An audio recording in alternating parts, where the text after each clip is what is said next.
ಇಂದಿನ cricket updates. KKR versus ಜಿಟಿ ಪಂದ್ಯದಲ್ಲಿ KKR ಭರ್ಜರಿ ಜಯ. ಕೋಲ್ಕತಾ ನೈಟ್ ರೈಡರ್ಸ್ ತಂಡವು ಗುಜರಾತ್ ಟೈಟನ್ಸ್ ವಿರುದ್ಧ 29 ರನ್ಗಳ ಭರ್ಜರಿ ಗೆಲುವು ಸಾಧಿಸಿದೆ. ಫಿನ್ ಆಲೆನ್ ಕೇವಲ 35 ಚೆಂಡಿನಲ್ಲಿ 93 ರನ್ ಸಿಡಿಸಿ ಕೆಕೆಆರ್ಗೆ ದೊಡ್ಡ ಮೊತ್ತ ಕಟ್ಟಿಕೊಟ್ಟರು. ಈ ಜಯದಿಂದ ಕೆಕೆಆರ್ ಪ್ಲೇ ಆಫ್ ಆಸೆ ಜೀವಂತವಾಗಿದೆ. ವಿರಾಟ್ ಕೊಹ್ಲಿ ಹೊಸ ಟಿ20 ದಾಖಲೆ.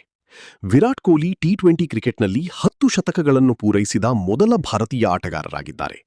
ಜೊತೆಗೆ 14,000 ಟಿ20 ರನ್ಗಳನ್ನು ಅತಿ ವೇಗವಾಗಿ ಗಳಿಸಿದ ವಿಶ್ವ ದಾಖಲೆ ಮಾಡಿದ್ದಾರೆ. ಆರೆಂಜ್ ಕ್ಯಾಪ್ ರೇಸ್ನಲ್ಲಿ ಭಾರೀ ಪೈಪೋಟಿ.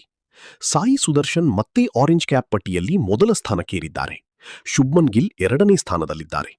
ಅಭಿಷೇಕ್ ಶರ್ಮಾ ಕೂಡ ಟಾಪ್ ರನ್ ಸ್ಕೋರರ್ ಪಟ್ಟಿಯಲ್ಲಿ ಪೈಪೋಟಿ ನೀಡುತ್ತಿದ್ದಾರೆ. ಪಿಬಿಕೆಎಸ್ ಸಂಕಷ್ಟದಲ್ಲಿ. ಪಂಜಾಬ್ ಕಿಂಗ್ಸ್ ತಂಡವು ನಿರಂತರ ಸೋಲುಗಳಿಂದ ಒತ್ತಡಕ್ಕೆ ಸಿಲುಕಿದೆ. ಕೋಚ್ ಬ್ರಾಡ್ ಹ್ಯಾಡಿನ್ ತಂಡ ಒತ್ತಡವನ್ನು ನಿಭಾಯಿಸಲು ವಿಫಲವಾಗಿದೆ ಎಂದು ಹೇಳಿದ್ದಾರೆ. ಇಂದು ನಡೆಯುವ ಪಿಬಿಕೆಎಸ್ ವರ್ಸಸ್ ಆರ್ಸಿಬಿ ಪಂದ್ಯ ಪ್ಲೇ ಆಫ್ ದೃಷ್ಟಿಯಿಂದ ಅತ್ಯಂತ ಮಹತ್ವದ್ದಾಗಿದೆ. ಜಸ್ಪ್ರೀತ್ ಬುಮ್ರಾ ನಾಯಕತ್ವಕ್ಕೆ ಮೆಚ್ಚುಗೆ. ಜಸ್ಪ್ರೀತ್ ಬುಮ್ರಾ ಮುಂಬೈ ಇಂಡಿಯನ್ಸ್ ನಾಯಕನಾಗಿ ಉತ್ತಮ ಆರಂಭ ಮಾಡಿದ್ದಾರೆ. ಮಾಜಿ ಕ್ರಿಕೆಟಿಗ ಕ್ರಿಸ್ ಶ್ರೀಕಾಂತ್ ಅವರು ಬುಮ್ರಾ ನಾಯಕತ್ವ ಅದ್ಭುತ ನಿರ್ಧಾರ ಎಂದು ಪ್ರಶಂಸಿಸಿದ್ದಾರೆ. ಇಂದಿನ ಸಂಜೆಯ ಪಂದ್ಯದಲ್ಲಿ ಆರ್ಆರ್ ವರ್ಸಸ್ ಡಿಸಿ ಮುಖಾಮುಖಿಯಾಗಲಿದ್ದು ಎಲ್ಲರ ಗಮನ ಸೆಳೆದಿದೆ. ಈ ಪಂದ್ಯ ಎರಡು ತಂಡಗಳಿಗೂ ಮುಖ್ಯವಾಗಿದೆ.